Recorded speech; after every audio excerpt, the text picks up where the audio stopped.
श्री सद्गुरु महाराज की जय। श्री सद्गुरु महाराज की जय। श्री सद्गुरु महाराज की जय। राम नाम की लूट है,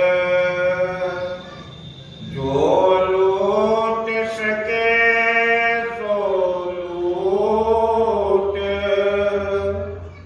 अंत समय पछताएगा जब जीवन जाएगा छूट। प्रातः स्मरणीय अनंत श्री विभूषित सद्गुरु महाराज के चरणों में शतकोटि नमन है। मंचासीन बाबा को नमन है। उपस्थित धर्मानुरागी सज्जन, धर्मानुरागी माताओं को नमन।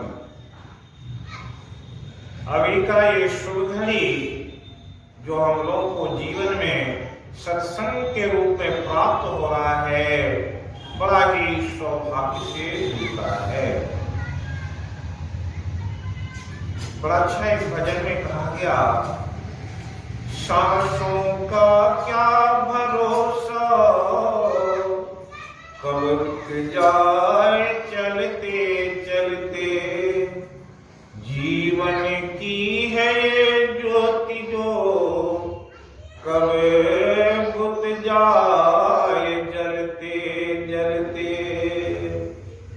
इस सांसों का कोई भरोसा नहीं है, कब ये चलते चलते रुक जाए, और जो आपके अंदर जो ज्योति है वो कब बुझ जाए इसका पता नहीं। इसलिए गुरु महाराज के वचन में कई जगह है, सुकृत कर ले नाम सुमर ले, को जाने कल की, जगत में खबर नहीं पल की। सत्संग में आने से क्या होता है, जो आपके विवेक हैं वे जगते हैं। विवेक बुद्धि को ठीक कर दी।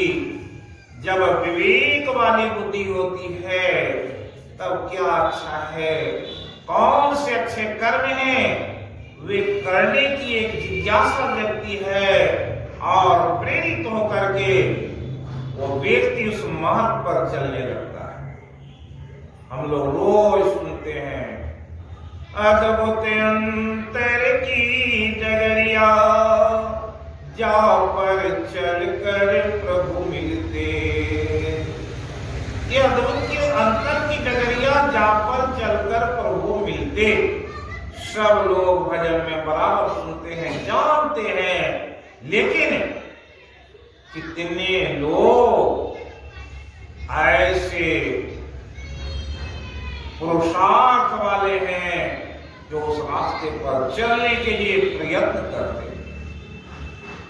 कहा गया है, कुछ काम स्वार्थ के लिए, कुछ परमार्थ के लिए, और कुछ कर्म जो होते हैं वो पुरुषार्थ के लिए होता है। जो ये समझ जाते कि स्वार्थ में जो लगा रहता, संसार में पड़ा रहता है, 84 लाख जूनों में भटकता है, जो पुरुषार्थ करता है वो व्यक्ति का ये लोक और परलोक दोनों सुधर जाता है। परमार्थ की ओर वो चल पड़ता है, उसे मालूम पड़ने लगता है कि वो अद्भुत अंतर की वो जो डगर है वो क्या है। अभी आप सबों ने सुना है, कर्म प्रधान विश्व कई रखा, जो जस करही तस फल चाखा। कर्म प्रधान, कर्म क्या है, गीता में बड़ा अच्छा कहा गया, किम कर्मेति कव्योऽप्यत्र मोहिता, तत्ते कर्म प्रवक्ष्यामि यज्ञात्वा मोक्ष से शुरुआत। वो कौन सा कर्म है, भगवान कहने की कृपा की, उस कर्म के बारे में मैं कहता हूं जो मोक्ष दिलाता है। हम लोग संसार में बहुत तरह के कार्य करते हैं, लेकिन कौन से कार्य करना चाहिए इसका निर्णय कहां होता है? सत्संग में आते, संतों के वचन को सुनते, गुरु महाराज के द्वारा लिखित जो बहुत सारे शास्त्र हैं, अगर उनका स्वाध्याय करते तो एक मन में निश्चित भाव आ जाता है कि संसार के जो सारे कर्म हैं वो कौन से कर्म निरर्थक हैं, कौन सार्थक हैं। इसलिए गुरु महाराज बहुत जगह कहने की कृपा कीजिए, सार कार्य को निर्णय कर धर चेतन धारा। ये चेतन धारा, ये चेतन धार क्या है? ये संतों के ज्ञान में पाया जाता, संसार के लोगों को मालूम नहीं है। सब व्यक्ति के अंदर वो चेतना है, लेकिन सामान्य चेतना है।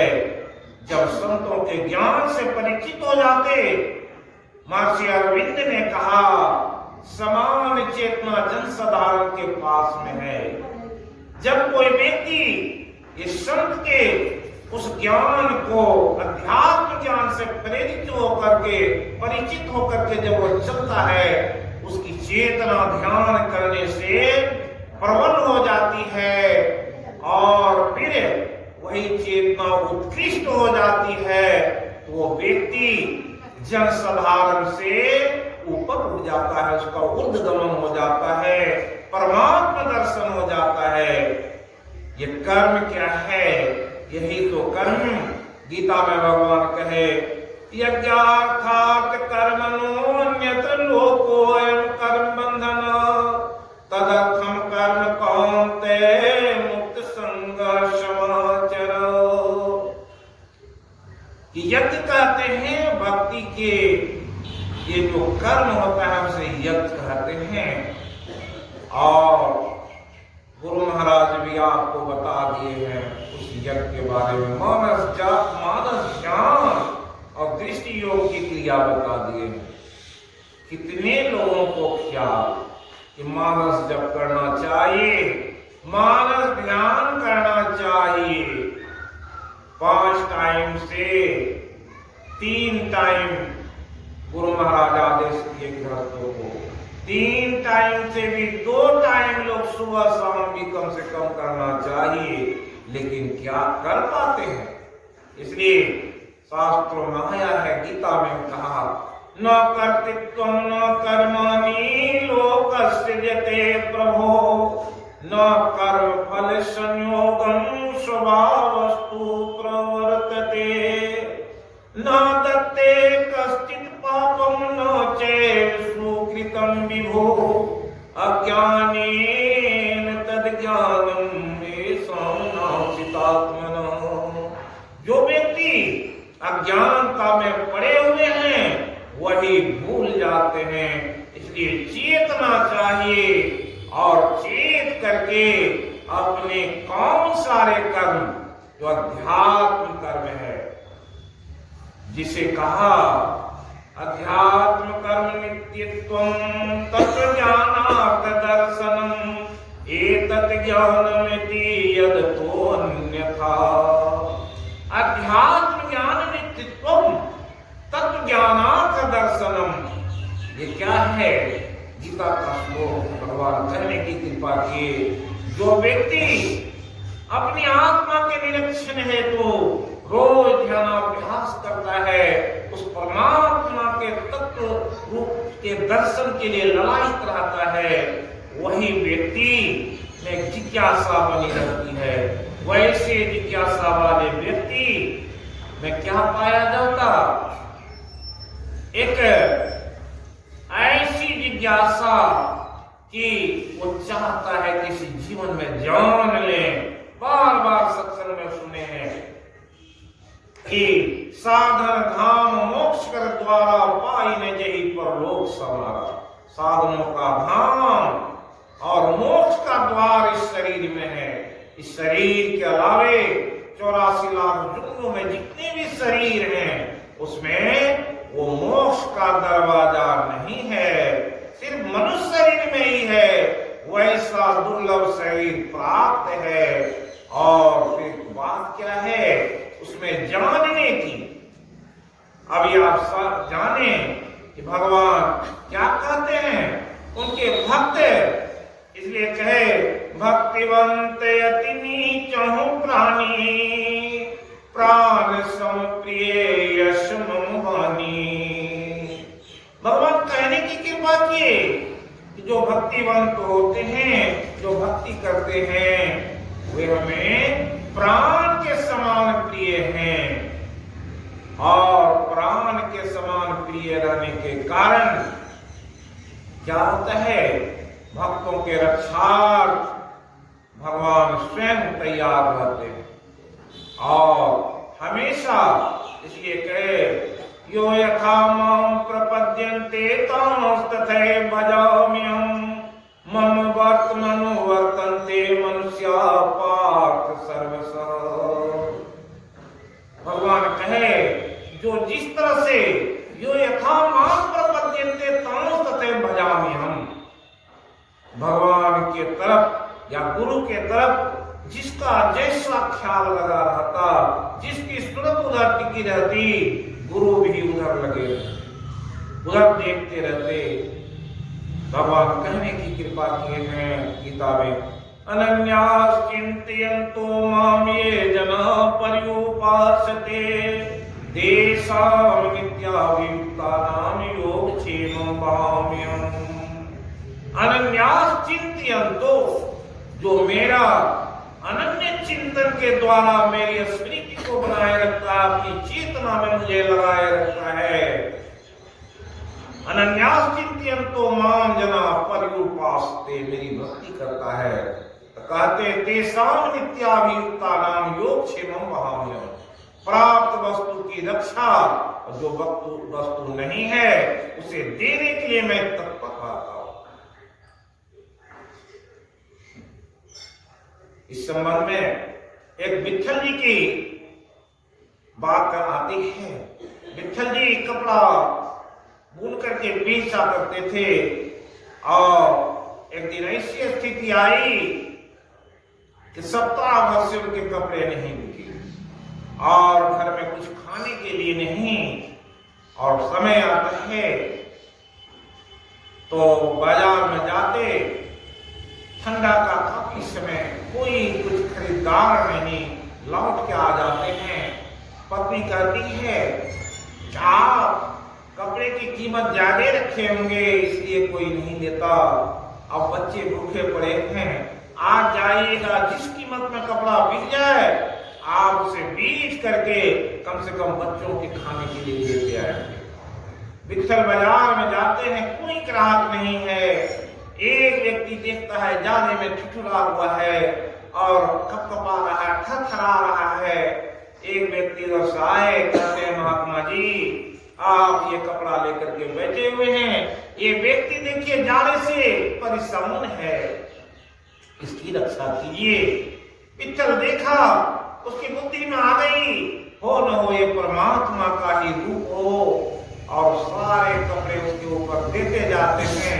और वो जो है बेचारा जो था और मुस्कुराता है, कहता और दे दो, सारे कपड़े उठा दिए और वहां से निश्चित भाव से चल देता है। और आकर के गाछ के नजदीक विट्ठल हमेशा कीर्तन करते रहते, वहां कीर्तन कर रहे हैं। भगवान देखे उसकी ऐसी सौम्य अवस्था प्रकृति को धारण किया, समझ बुद्धि आ गई कि वो यही इसी को कहते सगुण और निर्गुण में कोई भेद नहीं है। परमात्मा को जब कोई देखता है, क्या हुआ, ऐसी स्थिति आई कि वो कीर्तन कर रहे हैं। भगवान क्या करते हैं, उसके लिए सारी सामग्री, बच्चों के खाने के लिए तरह तरह के चीज लेकर के पहुंचते हैं। उनके पत्नी से पूछते हैं क्या आप कौन हैं, विट्ठल जी का परिवार किधर है? कहा मैं ही हूँ। और उनके बच्चे, कहा कि ये सारे बच्चे हैं। कहा कि ये लीजिए, बच्चों के खाने के सामान, तरह तरह के सामान बच्चों को देते हैं। और उनकी पत्नी से पूछते हैं क्या चाहिए आपको? कहे मुझे कुछ नहीं चाहिए। और भगवान देखकर चकित रह गए, ऐसे भक्त की पत्नी, और ला करके बहुत सारी सामग्री खाने पीने के पूरे घर को भर दिए। फिर उनकी पत्नी बोली ये कौन भेजा है? कहा कि आज जो आपके पति कपड़ा बेचे हैं, जो खरीदार था वही ये सामान भेजा है। कहा कि इतने की आवश्यकता नहीं, हम लोग कहाँ रहेंगे, इसलिए जब वो आएंगे तब देंगे। कहा वो कहाँ रह गए? कहा कि वो तो गाछ के नजदीक बैठ करके कीर्तन कर रहे हैं।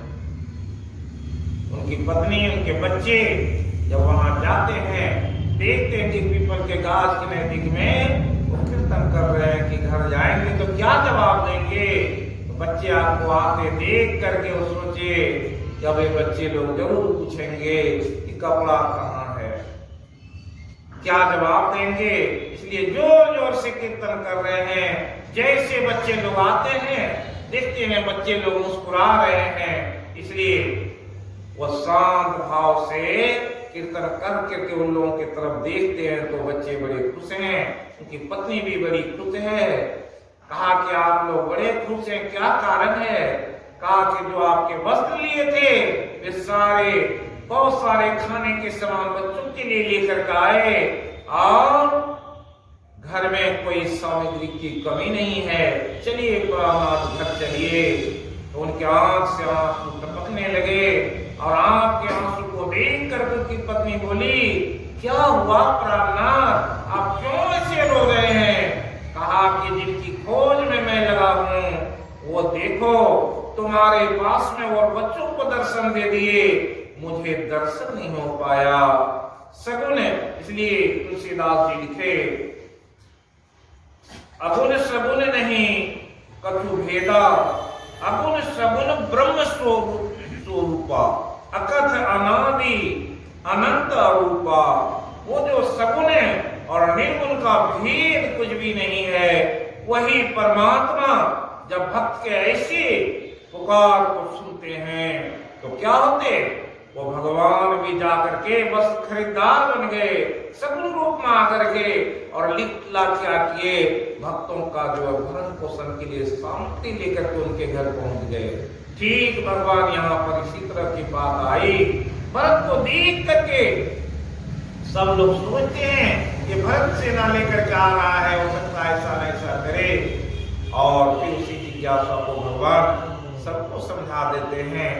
और मैं विशेष समय नहीं लेना चाहता और इतना ही कहकर अपनी वाणी को विराम देना चाहता हूँ कि जिसे भक्ति की लगन लग जाती है, अपने उस कर्म में लगा रहता है, ध्यान करता और मानस जब और मानस ध्यान करता है तो इस योग की क्रिया करती उससे कुछ भी दूर नहीं रहता।